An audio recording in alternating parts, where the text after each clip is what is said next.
If your passes on FC25 are always getting intercepted or feel slow and clunky, it's not bad luck, it's bad habits. Let me break down 3 bad habits that are keeping you stuck and how to fix them instantly. The first one is the timing of your passes. Now, with FC26 being around the corner, guys, if you fix this mistake, it will benefit you in the next game as well. Timing of the passes is the hardest skill to master and yet the most overlooked one. How can you fix it?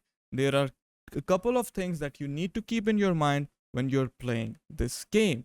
Number one, the positioning of your player. Just look at this goal we score with Graham Hansen. Why do we do a ball roll in this situation? Because we wanted to get an angle towards Ham. At the same time, we could see that Abeli is making a run in behind. This is the perfect time to make the pass, guys. Whenever your player is on the shoulder of the last defender, that is when you want to make a through ball, whether it be a ground through ball or a over the top through ball. Now that we have the ball with Abeli, what do we have to do? We have to take a first touch that is correct, right? We take a touch towards the space, we come back. Why? Because there is no space to move. This is all about timing of the passes. Here I can use a driven pass, and honestly I should be using a driven pass. However, she has tiki taka, so I just go with that.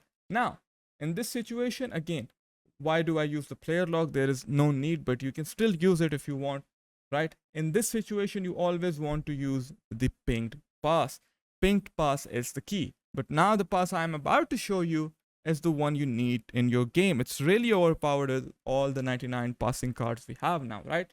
Now, back to Ham, into Abeli. We tell Hansen to run. Again, she has bypassed the defender. This is the perfect time to make a through ball. As you can see, the defense is marking the passing lane. This is why we will double tap the triangle button. It all comes down to timing and the choice of your pass. You will see that we are able to score this goal.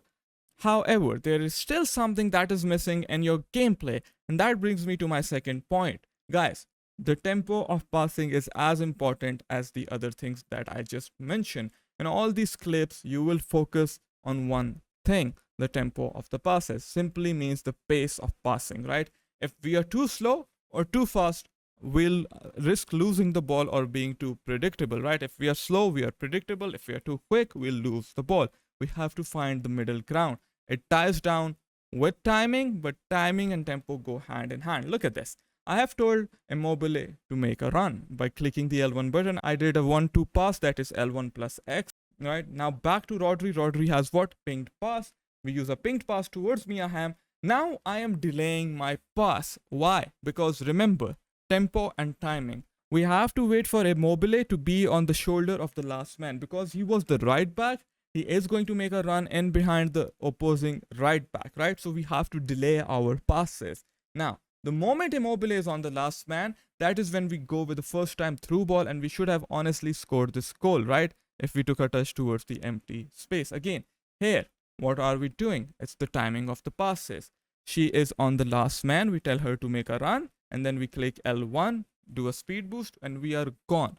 All depends on the timing and tempo of your passes. The third habit you need to break is to stop spamming the passing button. Yes, you heard that correctly.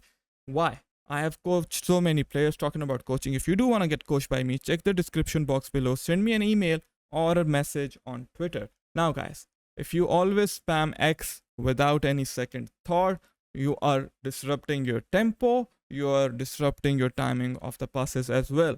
At the same time, you don't always have to press X or R1 and X. There was a student the other day, he told me, oh, I always use pinged pass. No, you don't always have to use pinged pass. You use pinged pass when the player is further away from you. You use the ground pass when the player is next to you. It sounds simple, but trust me, in the game, it's not really simple. You are under pressure, you forget about it, right?